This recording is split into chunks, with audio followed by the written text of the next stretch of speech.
Hi friends, आप देख रहे हैं फिल्मी खिचड़ी। मैं हूं रूना आशीष और चलिए अब हम बात करने वाले हैं पवनदीप राजन की। पवनदीप राजन जो है उनकी कुछ एक पिक्चर्स और उनके जो बैंड मेंबर्स हैं उनकी भी पिक्चर्स सामने आती है, जैसे देखकर कंफ्यूजन तो डेफिनेटली होता है। ओके, अब मेरे पास भी जितनी खबरें आ रही हैं मैं उसके हिसाब से आपको बता सकती हूँ कि इनकी ज़िंदगी में चल क्या रहा है।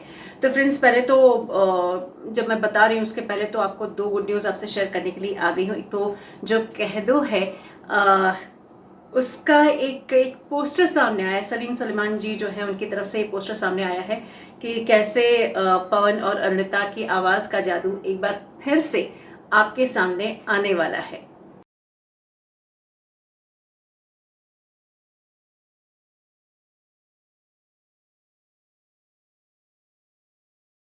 फ्रेंड्स, अब बहुत ज़्यादा पुरानी बात तो मैं बता नहीं रही हूँ, बस कुछ ही दिनों पुरानी एक कहानी है। कहानी नहीं है, कुछ ही दिनों पहले ये हुआ था कि जो सलीम जी हैं उनका एक अपडेट आया था कि कैसे पवनदीप भी कुछ गा रहे हैं और अरुणिता भी कुछ गा रही है। पीछे कह दो का एक वो इल्यूमिनेशन वाला लाइट वाला एक लिखा हुआ कुछ है, वो चमक रहा है। और उसके बाद फिर समथिंग एक्साइटिंग कमिंग, हम कुछ ऐसे आशाएं लगाकर बैठे हुए थे। और मैंने तब भी कहा था कि देखिए सलीम जी का आशीर्वाद, उनके जो उनका हाथ है इन दोनों के सिर पर आ चुका है, तो मुझे लगता है हर बार कुछ ना कुछ नई नई चीज़ें आती रहेंगी। एट द सेम टाइम मैं इस बात से भी मना ही नहीं कर रही थी कि पवन और अरुणिता या इन दोनों को या अलग अलग इनकी आवाज़ों को भूमि के नेक्स्ट जो एपिसोड आने वाला है, नेक्स्ट जो पेशकश आने वाली है सलीम सलमान जी की तरफ से, हो सकता है उसमें भी इस्तेमाल कर लिया जाए। हालांकि कंफर्मेशन नहीं है, कंफर्मेशन सिर्फ इतनी है कि आशीर्वाद मिल चुका है। तो अब कह दो का एक नया रूप लोगों के सामने आने वाला है। 29 की डेट दी गई है और साथ ही दुबई का भी एक शो कंफर्म हुआ है जिसमें पवन और अरुणिता जाने वाले हैं। सो वाह भाई, ये तो एक अच्छी बात है।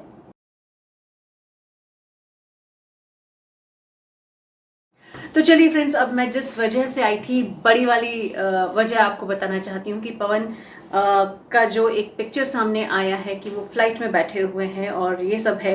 तो फ्रेंड्स, उसके पीछे का जो इन्फॉर्मेशन अभी तक मेरे सामने आई है सोर्सेस के ज़रिए, वो ये है कि पवन की जो मम्मा हैं सरोज जी, वो पिछले कुछ दिनों से मुंबई आई थी, अपने बहुत ही निजी किसी काम से आई हुई थी। वो यहीं रह रही थी और सर्टनली ये लोग तो भागते रहते हैं ना, कभी यहाँ जाते हैं, कभी वहाँ जाते हैं, कभी यहाँ परफॉर्मेंस, कभी वहाँ परफॉर्मेंस। तो वो काम कर रहे थे पीछे। पवन घर में ही उनके जब भी घर पे पहुँचते थे मम्मी के हाथ का बना हुआ खाना खा रहे थे। लेकिन अब ऐसा हो नहीं पाएगा क्योंकि उनकी जो मम्मा है वो वापस चंपावत जा रही हैं।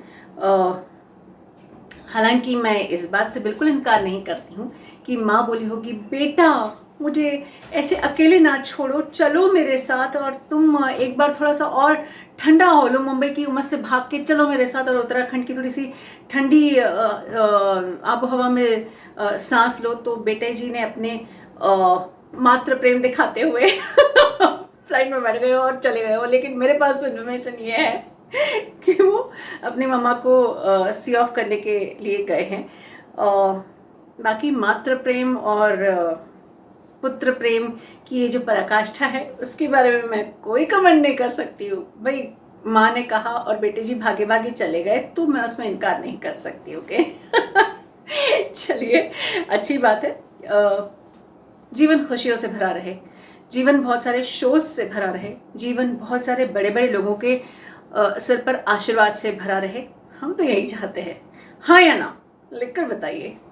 जय हिंद।